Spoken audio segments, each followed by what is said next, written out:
Hello and welcome to the Commander's Quarters, your Magic the Gathering source that helps you command your budget. This show and episodes like this one are possible thanks to viewers like you. If you're looking for an easy way to help support this show, make sure that you like, share, and subscribe. Also, hit that bell notification icon so you don't miss any new episodes. You can also go check out our playmats and other merchandise at thecommandersquarters.com. We also have a ton of brand new t-shirt designs in stock, so make sure you check out those as well. Another easy way to support this show is with our TCG Player affiliate links. So whether you're buying a deck or individual cards, you can use this general link right here or one in the description. And the final way that you can support this show is by supporting us directly by becoming a patron. There are many benefits to being a patron, and I truly couldn't do this without all of their support. Hey everyone, Mitch coming in for the Commander's Core Studio. Welcome to the show.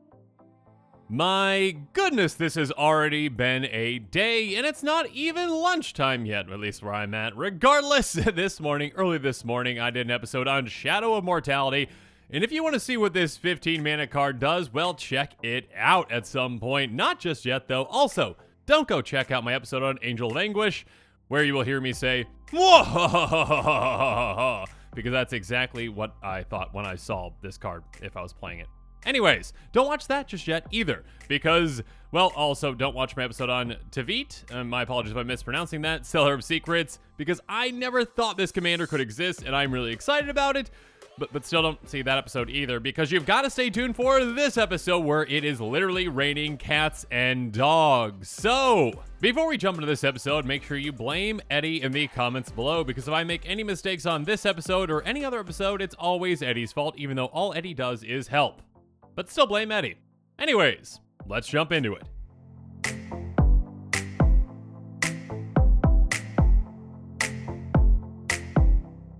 So, this episode is on Jinnie Fay, Jetmir's second, and my goodness, are some players out there going to be really excited for this one. A 3/3 Elf Druid that costs, get ready for it, Gruul, green, Selesnya, because that's a mana cost now that you can have in the command zone. Spicy. Anyways, she has, if you would create one or more tokens, you may instead create that many 2/2 green cat creature tokens with haste, or that many 3/1 green dog creature tokens with vigilance. That is a spicy card if I've ever seen one. Okay, so basically what we are doing is replacing tokens with either cats or dogs. And again, those cats are 2/2 hasties, and the dogs are 3/1 vigilancies.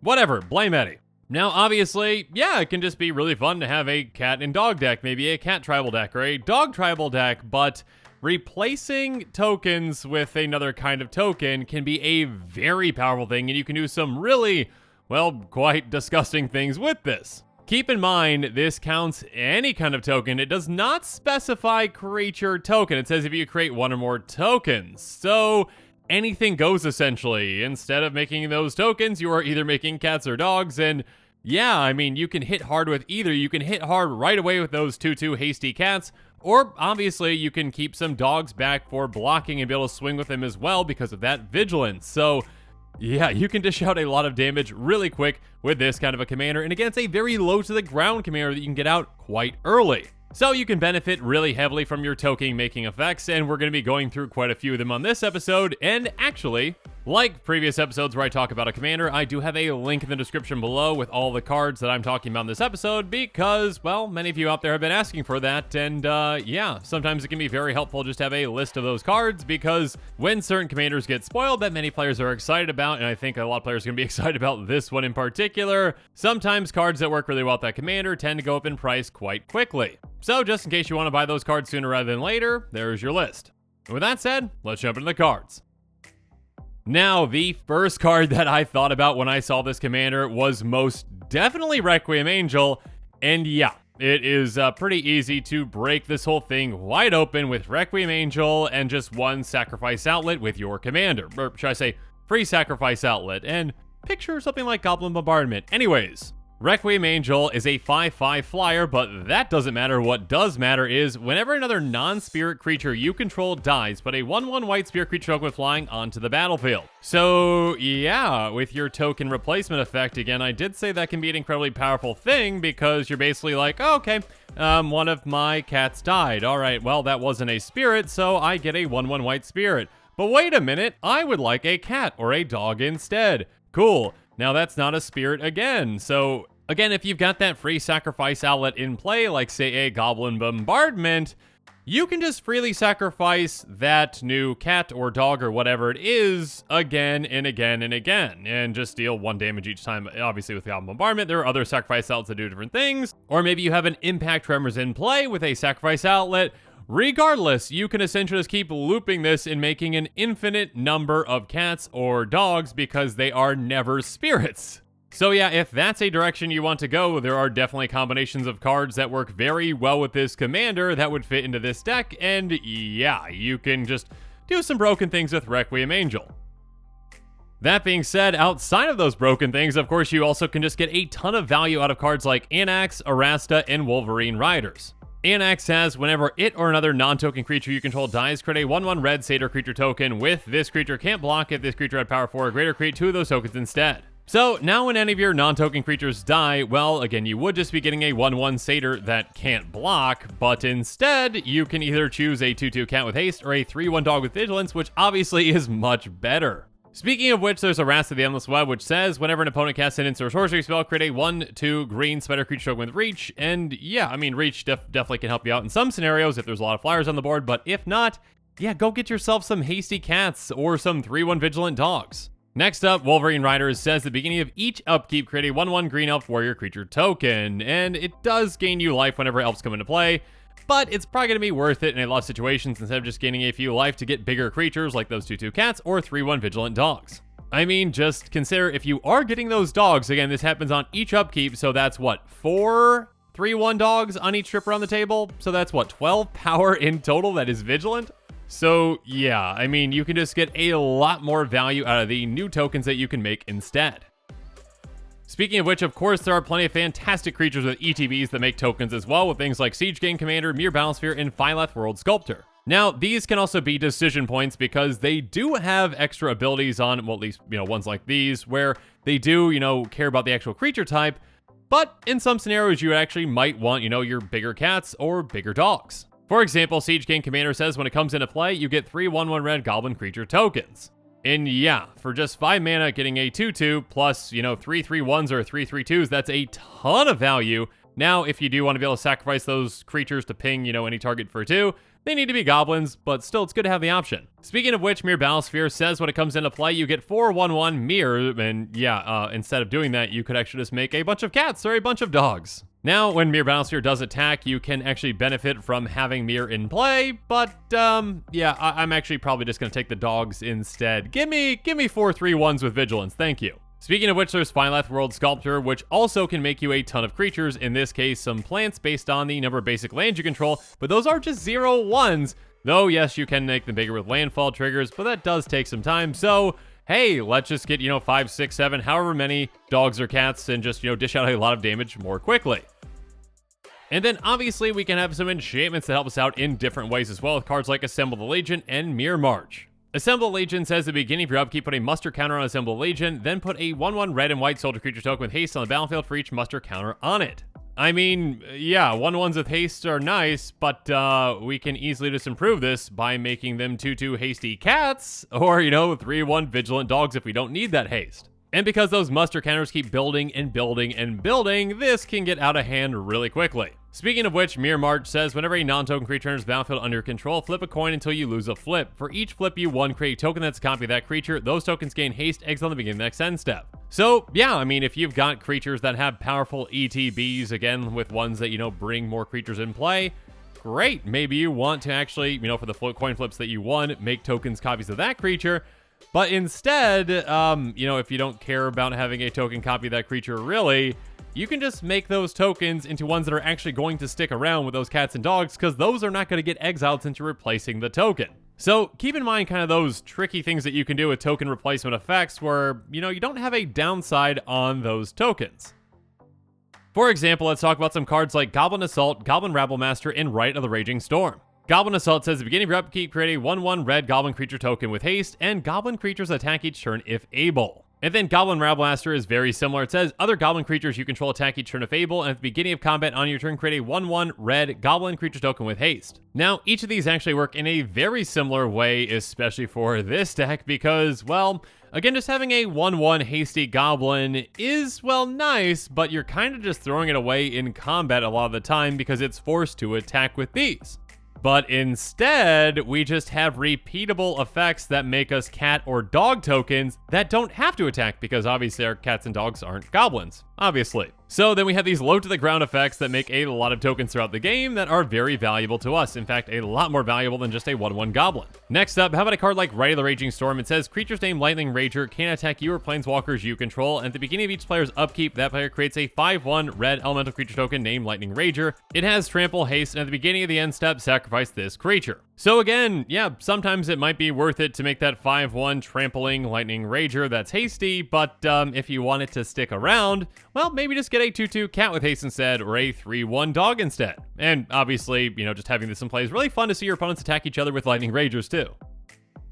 And again, like I mentioned at the beginning of this episode, you can replace any kind of tokens. It doesn't have to be a creature token. So let's talk about cards like Tireless Tracker, Olivia's Attendance, and even, yeah, Arterial Alchemy. Tireless Tracker has, whenever a land enters the battlefield under your control, investigate. So yeah, now whenever we have a land come into play, sure, we could get some clues if we really want to, or, you know, we can just get cats or dogs, and yeah, we can fill the board pretty quickly with that. Or how about Olivia's Attendance, which is a 6/6 vampire with menace that has, when it deals combat damage, create that many blood tokens. And by paying 2 in a red, we can have it ping something for 1. So first up, with it just dealing, 6 damage, 6 blood tokens, not bad, right? That's basically kind of like, looting essentially, or I guess more so rummaging, and you got to actually pay for that. But instead of actually making those blood tokens, let's just make 6 cats, which is, 12 power with haste. Or, maybe instead let's make 6 dogs, which is, 18 power with vigilance. Yeah, that's probably the direction I would go.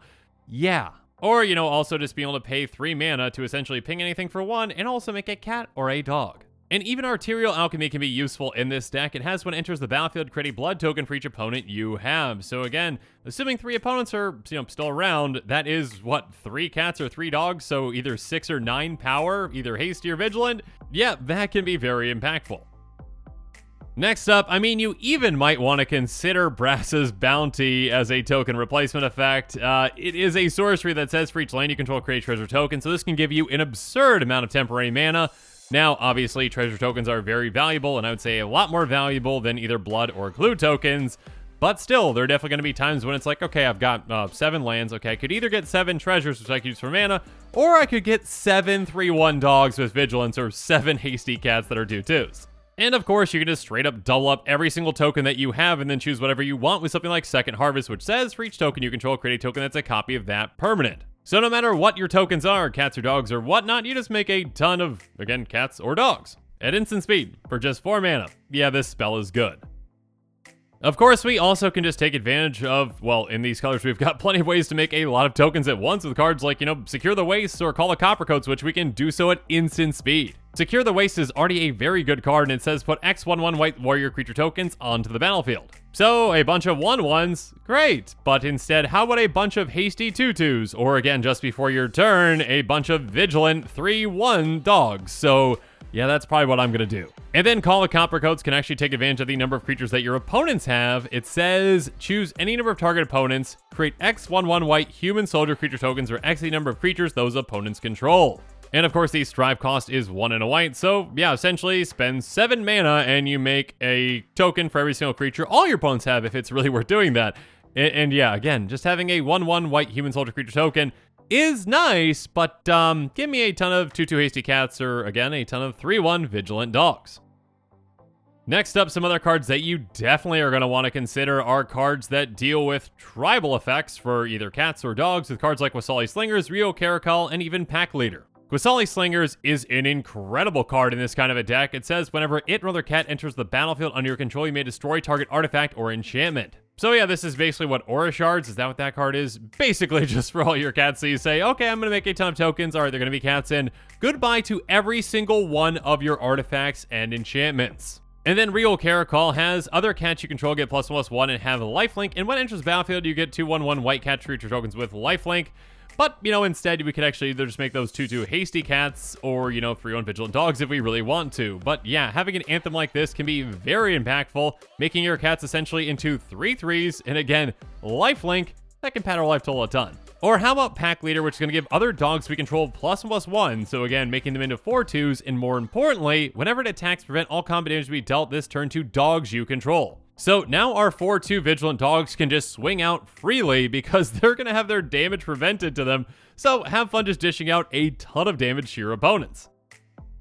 And speaking of dishing out damage, obviously they go wide strategy like this one. Yeah, Anthem Effects are going to be fantastic in it with things like Collective Blessing, Beastmaster Ascension, and True Conviction. Collective Blessing is going to give creatures you control +3/+3, so have fun with those 5/5 hasty cats or those 6/4 vigilant dogs. And then Beastmaster Ascension says, whenever a creature you control attacks, you may put a quest counter Beastmaster Ascension. As long as it's got 7 or more quest counters on it, creatures you control get +5/+5, and 7 is very easy to meet. So have fun with your 7/7 hasty cats or your 8/6 dogs with vigilance. Yeah, I'm going to pick the dogs the vast majority of the time, and not just because I have a dog and love my dog, but that might be a big reason. Anyways, of course, True Conviction can really help you out as well. It says creature you control have double strike and lifelink, so yeah, dish out even more damage and gain a ton of life. And of course, I just have to mention these cards, even though they are incredibly expensive, but yeah, in a token strategy like this one, Annoying Procession, Parallel Lives, Doubling Season, basically ways to double up your tokens that you are making, yes, are going to be incredibly impactful in a token strategy. But yeah, these cards are incredibly expensive. I mean, I think Doubling Season's like $80 at this point. Parallel Lives is around $50. I think Annoying Procession's not too far behind that. So yeah, if you've got the budget for it, great. If not a big deal. This deck is still going to be pretty potent without these.